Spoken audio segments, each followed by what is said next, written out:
Welcome to the Murali End. My name's Mark Machado. I'm joined by my cousin Dominic from the States and from Sri Lanka, Estelle, Vasudevan, everyone's favourite Sri Lankan cricket journalist, or at least one of their top three Sri Lankan cricket journalists. Just before we crack on, let me remind you of our newsletter that comes out every week. We do a kind of deep dive into various aspects of Sri Lankan cricket. Dom's just finished a very long 3-part read on Sri Lanka's T20 batting that, if you're a Sri Lanka fan, I'd say is an essential read. And it's free. The newsletter is totally free. All you need to do is go to our Substack page and put your email in, and you'll get that whenever we record, whenever it's published. Normally at the kind of beginning of the week, sometimes at the end of the week. But it does come out very regularly. Today on our show, we're going to talk about Chamari and whether or not she's going to retire. We're going to look at what's going on with the SA series. The ODI match was washed out yesterday. We'll also talk about the under-19s girls who did a great job in their tri-series with England and Australia. But I think the place we need to start is the signing of Viyaskanth to the Sunrisers as a replacement for Hasaranga in the IPL. His story, for me, I was just telling Dom and Estelle before we started, I think it's one of the most incredible things that's happened in Sri Lankan cricket, his rise.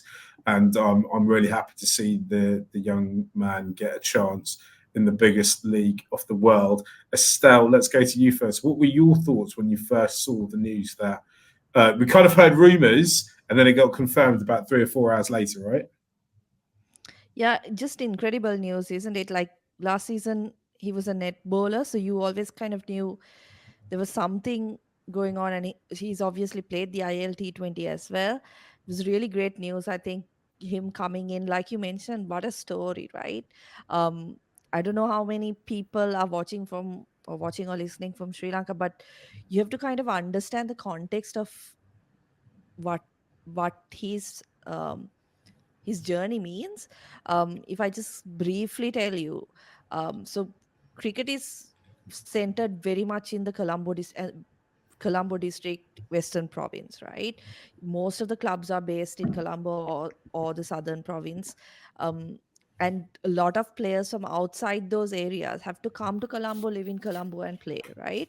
But Viyaskanth was born in Jaffna, which was kind of the center of uh, the civil war in Sri Lanka, the 3-decade-long civil war, and he was born in the early 2000s when that was kind of at its peak, right?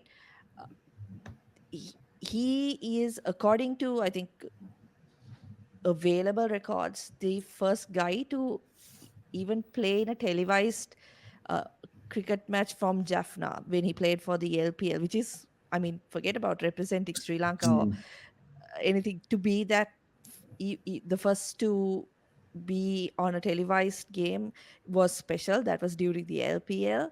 And then he did actually play a T20, which was during the Asian Games, another massive step. But now he seems like he's getting closer and closer to that real national call up, which is great. Um, when you hear things like that, you think, okay, why haven't these areas produced good cricketers? But that's not really the case. Um, there have been a lot of talented cricketers. There have been a lot of promising cricketers from the north and east, but unfortunately, because of the conflict in the country, there were a lot of issues where travel was an issue, and rebel controlled areas um, they weren't allowed free movement, people from those areas. um, and so it's only once the war has ended that you're seeing a lot more players coming through. I think there were 3 or 4 guys who were involved with Viyaskanth in that under 19 setup as well. So just really incredible story, I think, and we're seeing it unfold before our eyes. I hope he does get an opportunity. It would be massive. um, I mean, you know, some people might think it's not a big deal, but representation matters, and we've seen that so many times. Even if you think about having a Sri Lankan play in the IPL, how much that matters to the growth of the game in the country.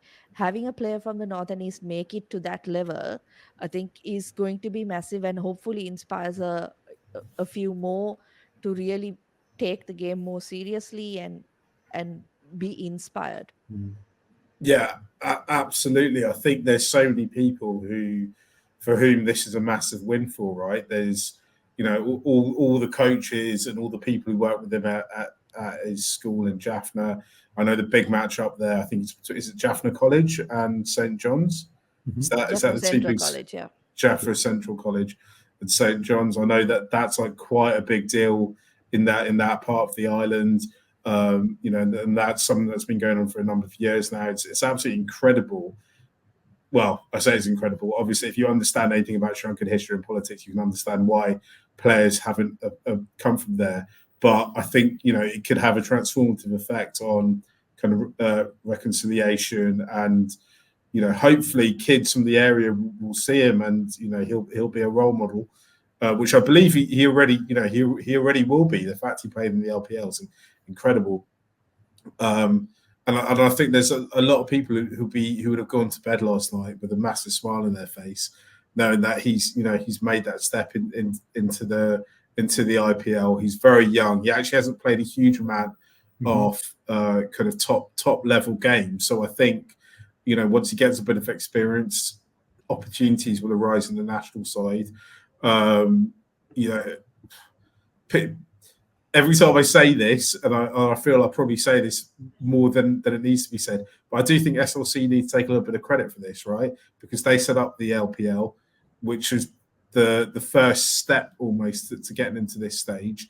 They selected them for the under-19s and years ago now, 3 or 4 years ago, and they need to take a little bit of credit for it. I think massive credit needs to go to the original owners of the Jaffna Stallions, which I know was a group of what I believe was largely Jaffna, people from, or at least originated from Jaffna, successful entrepreneurs and businessmen and women who kind of put money in and had the vision of bringing through players from the region, and that's been realised here.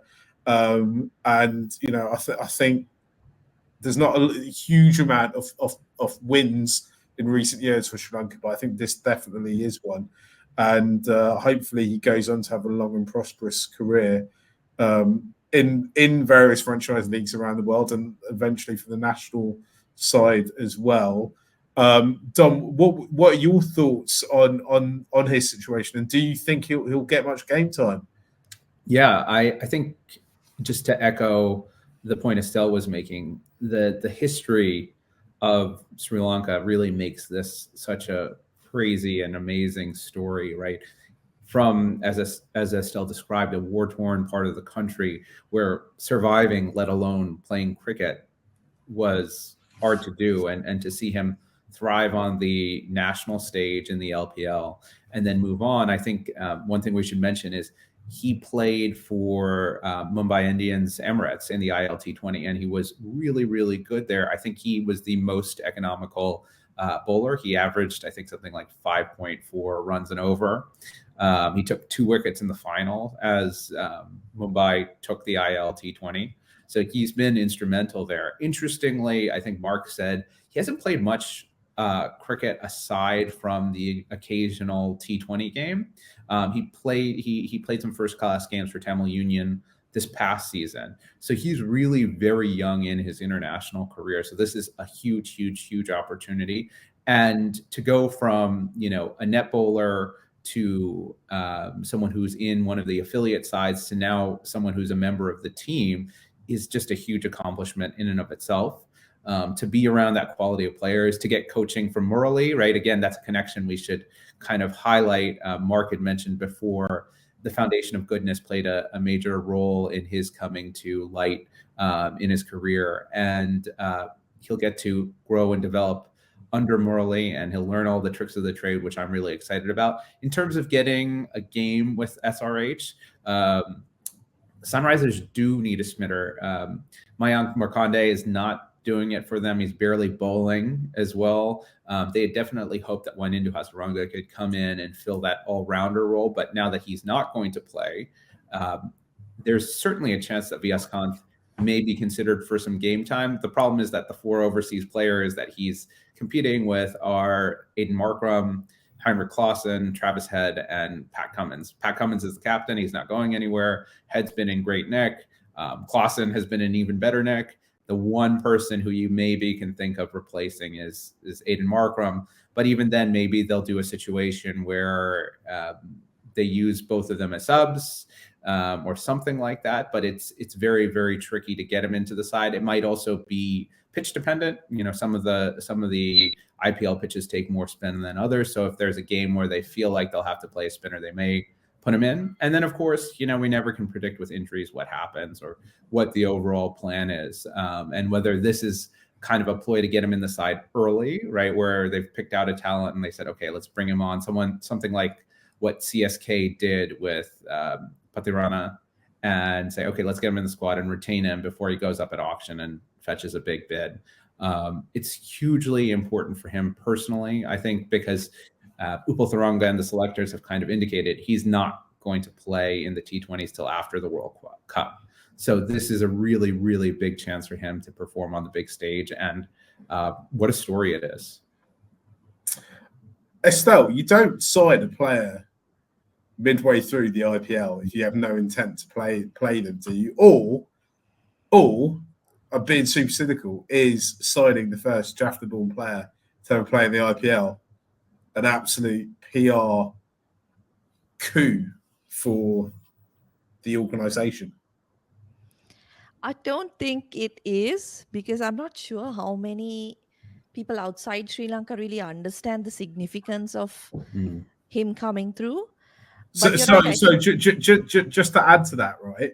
I am half Indian, and I do know in a lot of Indian drama and a lot of Indian film in the last kind of almost 30 years, there is a lot about people, the situation in Jaffna. I have to be careful how I phrase that there. The situation in Jaffna. It is particularly in the south. I don't know how prominent that might be for people, you know, how that plays out for what Hyderabad think, where they think their fans might be, because obviously in different parts of India, the situation means kind of different things, right? And also I should add that, you know, the Super Kings, Super Kings, do have 2 Sri Lankan players, one of which is an actual army officer in the Sri Lankan army as well. So maybe these things aren't as prominent in the mindset of Indians as they used to be. Sorry, go on, Estelle. Yeah, so I would be very surprised if that was something they were thinking about. But yeah, like you said, I mean, bringing him midway through the tournament would indicate that they do kind of see a situation where he might fit in. Like Dom mentioned, Markande hasn't really had that much of a, you know, he hasn't really made a mark in the tournament. The only problem is with teams like SRH, they don't really have a huge amount of local batting talent. So whether they can afford to leave out someone like Markram is the big question, right? Markram or Head, or, I mean, there's no way Klaasen or Cummins are going anywhere. Yeah. So that's the kind of tricky part when you're a specialist bowler or a specialist batter. But I would think that maybe there's a situation where they see having both Markram and Viyaskanth on the bench as impact subs and maybe use them according to the situation in the game.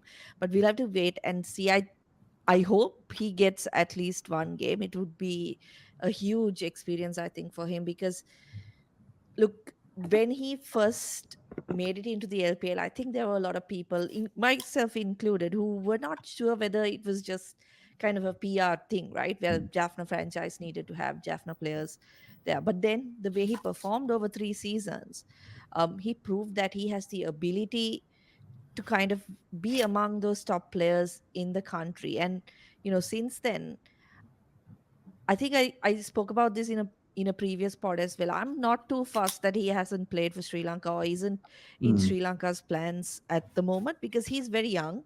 He's got plenty of time on his hands. And I mean, if you look at Sri Lanka's squad, he's not playing ahead of Wanindu Hasaranga, right? Hasaranga is going to be your number 1 leg spinner. And apart from that, I don't know if there is another spot for a leg spinner to come in. So if at all, he's probably going to be on the bench. So I'd rather have him kind of be a globetrotter for a couple of years, get to play in a couple of franchises, and really rack up that experience and that exposure. And then when the time finally comes for him to partner with Hasaranga, maybe he'll be really ready for it. Mhm. Dom, how many wickets does he need to get to give up Hasaranga a headache? Oh, I think one thing that'll be interesting is what does Hasaranga's health look like? Because I think if there's a chance that Hasaranga is going to miss games, they're more likely to carry him. Because I think, Sri Lanka experience is a buzzword, right? We want an experienced team. We want a team that's been there. Until push comes to shove and you actually have to put a player in there, they'll fly in anyone from anywhere, right?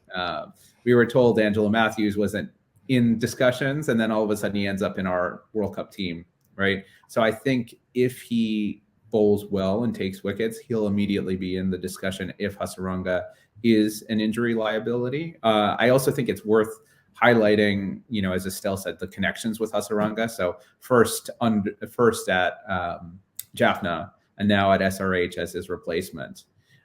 So I think that's very interesting. And one thing I've been thinking about too is Viyaskanth. I think it's a smart thing to not play him now. I don't think rushing him into the national side and getting him, having him get clubbed by some big time batter is good for him. I want him to ply his trade and be ready when he comes onto the national stage.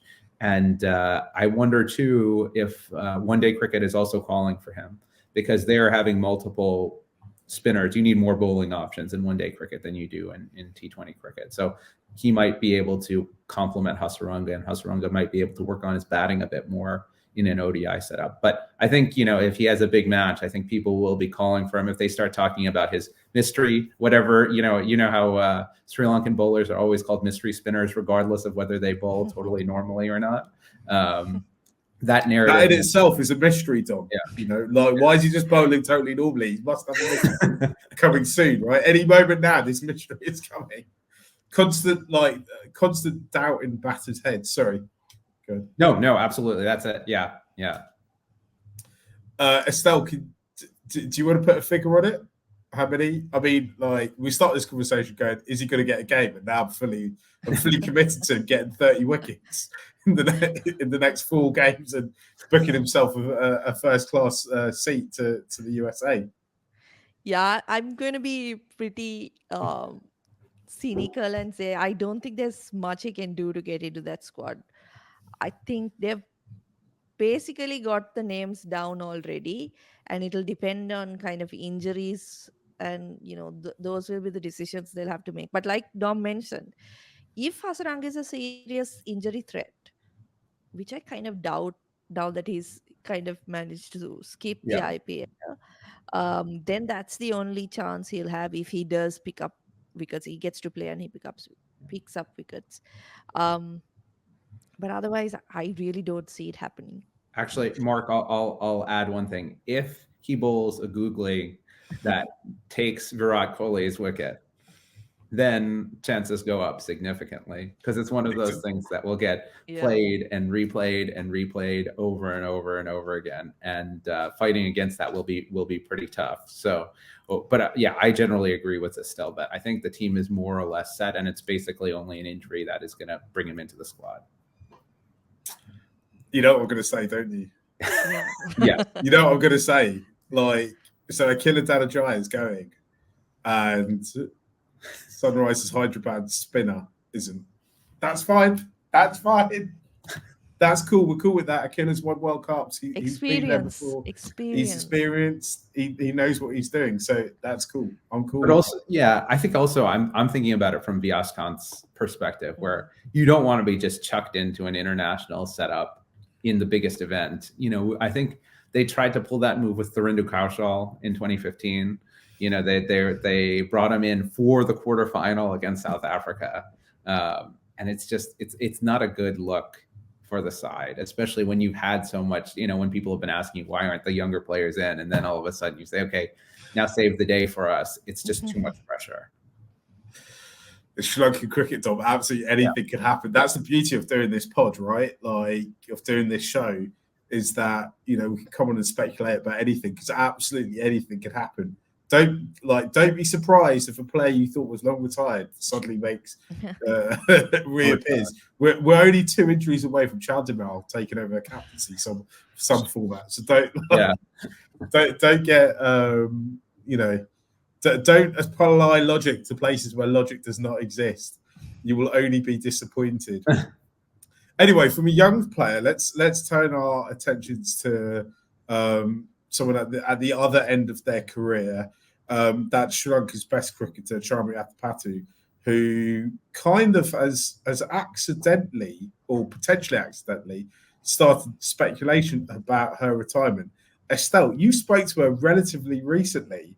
When are you expecting her to A, give up the captaincy off a format or all the formats?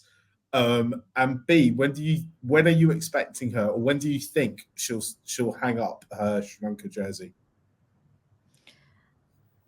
I mean, I can't imagine how she would walk away from the game before next year's ODI World Cup. It just, seeing how she's gone, she's had lots of disappointments, and I know I've heard about situations where she's wanted to give up, and she's spoken about them as well, where she's wanted to walk away from the game, but she's always stuck around. And I think she has a couple of goals in mind, and that is to perform well at these 2 World Cups, the World Cup, T20 World Cup this year and the 50 over World Cup next year, both in the subcontinent, which gives Sri Lanka kind of their best chance to get as far as they can in the tournaments.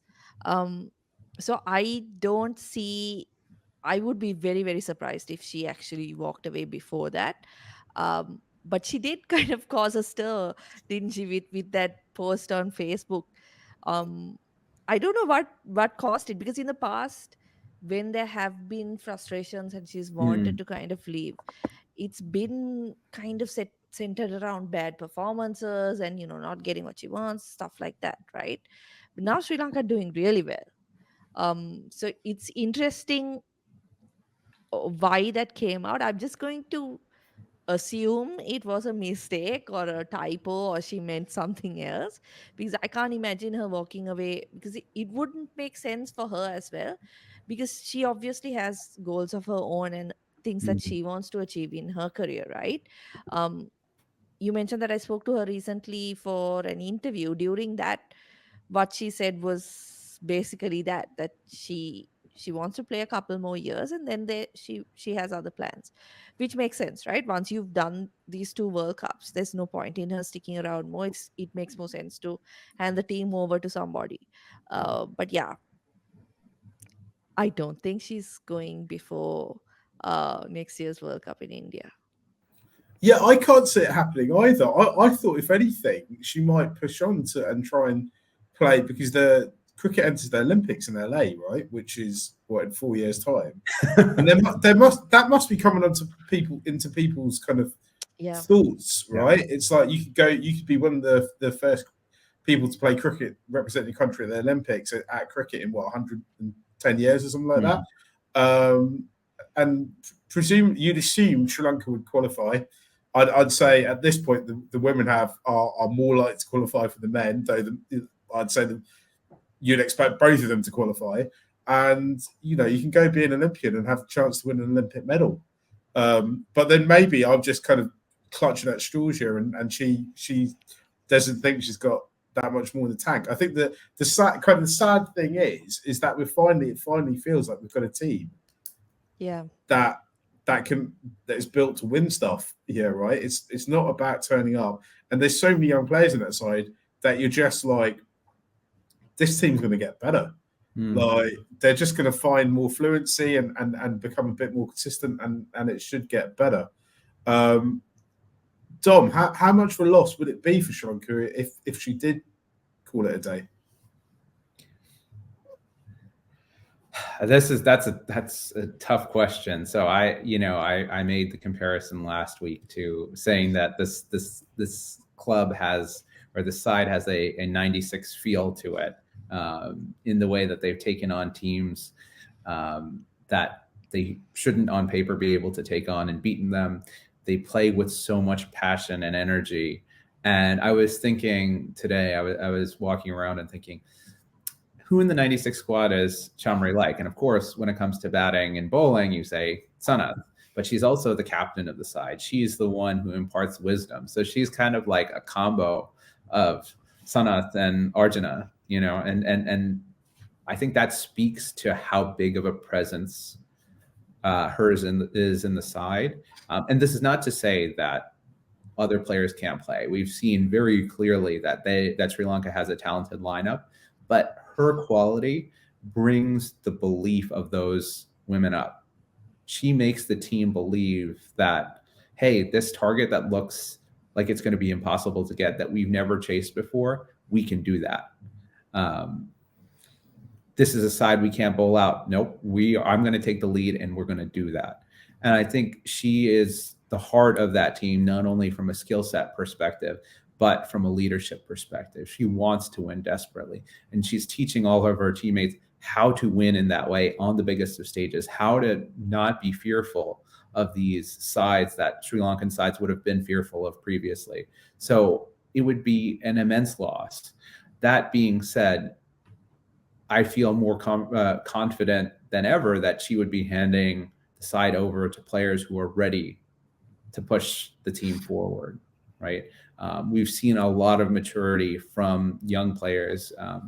Harsita and Vishmi stand out to be able to play those innings, one without Chamari and one helping Chamari out and then finishing, you know, sort of a record-breaking chase is amazing, right? To see that ability. So I think passing that leadership on will help the team in the future, but obviously in the immediate future, it will be a humongous loss. But I think this side has developed so well, and there's so much talent coming up through the system that they will do well in the future, and that Sri Lanka's women's cricket is set up for a good run even after she retires, as big of a loss as that may be. So a little bit contradictory in my answer there. It's a huge loss, but I still see the potential for growth and development even after she retires. I'm a Liverpool Football Club fan, as everyone who follows me on Twitter will know, because my picture is with our leader, at least for the next, I think, 40 days, Jurgen Klopp. And when was it? I want to say nearly a decade ago, we had a player called Luis Suarez, and we nearly won the league with him. He scored. He was basically, it just felt like every time he played, he was going to guarantee a goal. He was an absolute talisman, a fighter on the pitch, a literal biter, but we don't need to go into that. And we nearly won the league, but we fell very short. We fell desperately close, and we fell short the kind of final games of the season. And the season later, he left, and that's the season when he left. After he left, was a total disaster for Liverpool, because they'd lost that talismanic player. And I just don't want that to happen with the women's team around Sri Lanka if they lost Chamari too early. And so I'm kind of pleading with Chamari to consider playing at the LA Olympics and leading us on. Maybe we can come up with a situation where she has a break for a little while. I don't know. But obviously, look, she's going to do what's right for her, and I'm sure she'll be thinking that, and she'll have the right people around her to talk through the process. And if she's enjoying it, just carry on playing. Estelle, the women's side, since we last spoke, were meant to play an ODI, or started playing an ODI game against South Africa, but it got rained off early in Sri Lanka's innings, and Sri Lanka were back in second, so we don't know what would have happened in that game.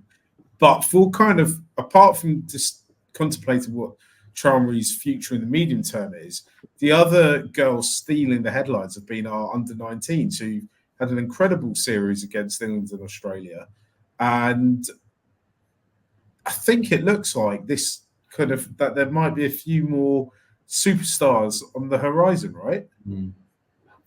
Yeah, I was hugely impressed by how they went about things. Obviously not the perfect outing, but I think winning 3 out of the 6 games they played during that series was massive, because I'm not sure too many people were expecting them to compete against Australia and England.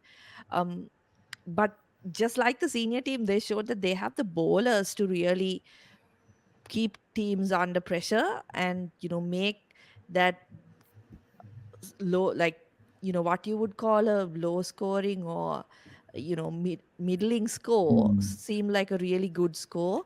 I think the one issue I see is we didn't really see too many who can who can hit the ball, like who can really put some power into it, and that's been Sri Lanka's struggle over the last, I don't know how many years, right? Maybe even ever. Apart from a couple of players, we haven't really had that powerful player in the middle order. So that's one area I think that we didn't really see in the under 19s. But I think overall really hugely impressed by how they went about things.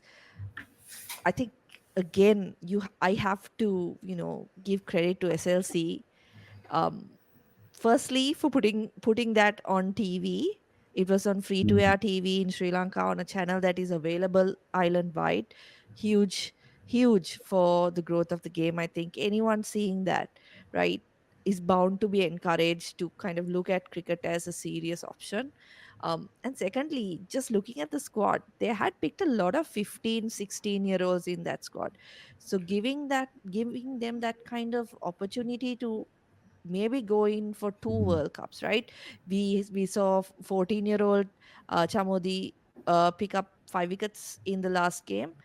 She's eligible for the next 2 World Cups, right? Similarly, there was another 15-year-old um, left arm wrist spinner, also probably eligible for 2 World Cups. So I think that was also really smart. The selectors have done a really good job. It was good to see is that even the 50 over format, which Sri Lanka, the under 19s don't play domestically, they were able to compete and massive win against England, right? 100 plus runs against some players who play even franchise cricket. So I think overall really encouraging signs for Sri Lanka. I hope they continue to get opportunities like this. um, as far as I know, there might be a return series in Australia, which will be huge for the players. So it's really, I think, something that's for once looking like something is really happening. Because if you look at the senior team, you've got 4 players in their 20s out of 11 who regularly play. Just 4 players, right? Harshita, Vishmi, Kavisha, and Hasini Pereira, right? Everyone else is 30 plus, and I think most of them are 34 to 35 plus, right? So you're going to have, I think, after the 2025 World Cup, or maybe even this year, you're going to have a few of them stepping aside. So you need to have that next group of players. And as we know, the domestic structure is not that strong. So you will be looking at the under 19s, I think, to have a couple of players come in. Already the likes of Devmi, Vihanga have kind of shown that they might be ready to come into that side and kind of grow into their roles in the national side. So really promising signs. I mean, when this series was announced, a couple of people, DM'd me on Twitter asking me about links to watch, and I was, I told them, look, it's very unlikely that it'll be live. I don't know if we'll be even able to find the scores, but surprisingly, and what a pleasant surprise to see it telecast live, scorecards published pretty much live, photographs on social media pages, SLC really taking an interest. And I don't know if you guys really see it, but I know a lot of local channels, a lot of social media pages, groups are sharing these videos and photographs of these girls, right? And it's so encouraging to see people talking about the women's game, because that, I mean, even 3 years ago, that wasn't the case when they were not playing, um, because of the COVID pandemic. There wasn't anybody talking about it, right? And now suddenly you've got so many people talking about it, which like really encouraging signs. Yeah, it feels like to me me and Estelle and Dominic, since he kind of joined us, we've all been banging the drum for a women's LPL, right? And I don't know if you remember the conversations around before the WPL when people were saying we need a women's Indian Premier League. The BCCI kind of put something out which basically suggested that they didn't think there was enough domestic cricketers to play it, which in India is obviously a total nonsense because there's over 1 billion people there. So obviously there's 150 great women cricketers who could come and play professionally for a 6-week period, no doubt. But I do think in Sri Lanka, if you were to start a women's LPL, say today, I do think there'd just be such a big difference in quality between the best players and the bottom players, and that actually, if the plan is to have an LPL for the girls in say 18 months' time, then they need to start these tournaments, right? They need to bring through players who are who can play, who are used to playing slightly better opposition, used to playing in good pitches, used to playing good equipment. And we saw a few months ago they had a domestic tournament for the women that SLC seemed to take quite seriously on social media, and now we've seen this. So I kind of feel like maybe that's the plan, to gear up towards a big women's franchise league, and like the LPL, make it the biggest and best league in the world very, very quickly. And I definitely will. I can't speak for Estelle and Dom; they speak for themselves. We'll definitely keep banging the drum to get more domestic cricket for the girls, and more get this franchise league running as quickly as possible. And also, it'd be great. And I always say it for more schools in Sri Lanka, girls' schools, or schools which mixed schools which have girls in them as well, to embrace hardball cricket. To give the girls opportunity, because I've always felt can't really take a country seriously as a cricket nation if they don't have if they're not giving everyone, regardless of their gender, the right opportunities to play the game, regardless of their gender or where they're from geographically. They all need opportunities to be their best selves. Dom, how impressed were you with a 14-year-old getting a Fifer? My colleagues were like, you need to stop talking about 14-year-old girls. It's a bit weird. Yeah, it was funny. It's just one of those amazing stories that here she is, she's off on school break, and what is she doing? She's playing the under-19 squads for England and Australia. And how amazing of an opportunity is that? And let alone just establishing yourself as a absolute rock star that everyone's going to follow. And I think there's something about doing it against England and Australia that sets it up, right? So when that 100 draft comes around, when the WBBL comes around, right? These girls are going to be known. Doomy, right, is going to be known. They're going to know there's some serious cricketers here, and we should think about investing in them. So I think particularly the opposition is really, really important, and continuing that, and then having them go over to Australia, as Estelle was saying might happen, is going to be even bigger for them. So to see a 14-year-old do it on that type of stage, and seeing Twitter abuzz with her accomplishments was so cool. And just seeing her take that return catch, seeing her hands go up, the first thing I noticed is like, wow, she's got bowler's hands. She's got these huge hands that are gonna serve her in great stead as she continues to grow. And it's so good to see a young women's cricketer being talked about like that, because these young men's cricketers are talked about like that from that same age, right? So we should be giving them the same treatment and the same respect. And I think the international profile is so good. I was interacting with some people who follow English women's cricket, and they were commenting on it and talking about the girls and just creating that buzz for them, and helping SLC to see the more that they invest, the better that these girls will do, and that it will pay them off in spades if they do that. And to get back to sort of Mark's point about the NSL, I think doing that repeatedly will enable more women to play cricket at the level where you can realistically host a women's LPL. And the more connections you make between, say, the ECCB or the ACB, right, then it's easier to get their players over here. So I think that's all good. One small thing I'll note is, to Estelle's point about the bowlers in particular getting older, right? It's good that we see some of those younger bowlers coming through because they have a spot to step into. Whereas the batting talent, maybe apart from Chamari, is fairly young. So it's interesting to see that bowlers are coming through, but we have younger batters. So hopefully they will continue to thrive and do well. And, good bowlers lead to better batters, right? And more practice you have facing the best bowlers in the world, the more practice the better you are going to be facing anybody.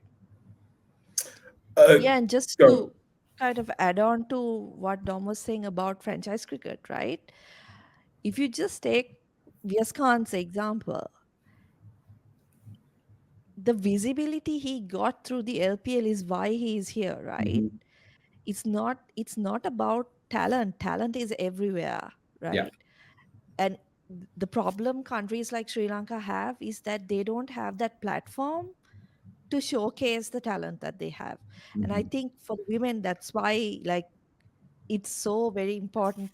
And again, to say SLC did a great job telecasting these games, Mm-hmm. because it puts them, it's not like looking at a scorecard and talking about these players. We were able to see how they perform, right? And if someday people are looking at Sri Lanka cricket and looking to recruit Sri Lankan cricketers, they can now see them. And that's the platform that has been lacking so far for the women, right?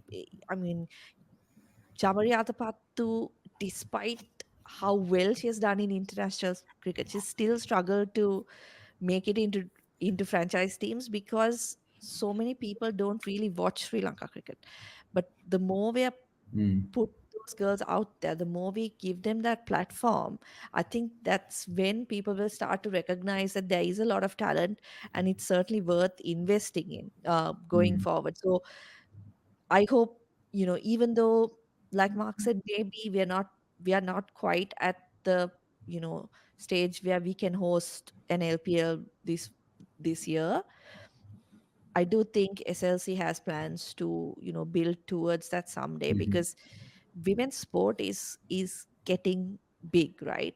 And I think it's if you see the success of the WPL, I think it's that itself was a delayed tournament. Who knows what it would have been if it had started 2 to 3 years before earlier, right? So it's time to get on that bandwagon now and support and invest in women's sport, because it could really give you back double, triple of what you invest in the coming years. Yeah.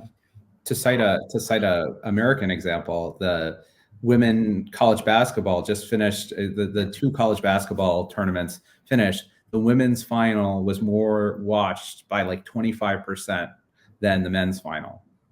Right? It's becoming more and more lucrative to invest in women's sports. So SLC has a good chance to get ahead of the curve. I think the other thing, just to build on what Estelle was saying, is it will also change the way the players view themselves too. They're not just second-class citizens. They're not just also runs that the team needs to be put out in order for them to be seen as legitimate, but they are stars in their own right. They have fans, they have support, they're loved by people, and that will push them to play better, give them a greater sense of self-worth, and it'll lead to, I think Estelle said this earlier, more young girls saying, oh, I want to do that for a living. I want to be a professional cricketer when I grow up. I think the future is just full of opportunity for these girls, hopefully, right? I remember when the kind of first iteration of Murali End was to cover the first season of the LPL, and in England it kind of, I don't want to say it got like, it wasn't from back page news or wasn't any of the papers, but it got people kind of talking, because they started the LPL while England was still in lockdown, and they all coming out for lockdown. I can't remember where we were. But there was a lot of, because it was on TV, on the sports channels, people who just like having TV on during the day while they're working, just put it on in the background, and suddenly they were talking about, there was conversation about various players from Sri Lanka. I always think someone like Nuwan Tushara, like, he started the LPL. He was very raw. He was in his kind of mid to late 20s, and his whole career takes him all the way to Mumbai Indians. Starts at that point, right? And he's able to get that exposure. People are talking about him. We just need to SLC need to create these opportunities, and I think the key thing is, create the league, get it on TV, get a bit of kind of star power from abroad into them, and people will talk about them, and the girls will get opportunities to go play elsewhere, and they'll bring that back to the island, and we'll hopefully at some point win something major on a world stage, and we'll all have a good time enjoying the journey. Guys, should we leave it there? Unless there's anything else which I can cricket that I've missed this week. I think we've covered pretty much everything. Is that right, Estelle? If I haven't missed anything, I'll add one thing. We're all on injury watch right now, between now and the World Cup. Patirana, Hasaranga, we're all, and Madhushanka, we're all thinking about, okay, will they be healthy for the World Cup? What's the status of their injuries? And as you know, SLC is not very forthcoming about how our players are shaping up in terms of injuries. So that's one thing to be on the lookout for over the next few weeks. Godspeed to all our injured players and all our players currently wrapped up in cotton wool in Sri Lanka. Get ready for that tournament. Not too long now at all, actually. I think our first game was the 6th. Is it 3rd? 6th of June? 3rd. 3rd of June. God, so it's only about 6 weeks away. Yeah. We will, of course, be back every week. Our plan this week was actually to talk about the 2014 World Cup, but our historian in residence wasn't available to chat to us, so we thought we'd delay that by another week because, in Sri Lanka we're late with things sometimes. That's okay. But we'll be back next week. If you've made it this far and you haven't signed up to the newsletter, I can't believe that. Go sign up now. The link's in the description. We've been the Murali, and thank you for listening or watching.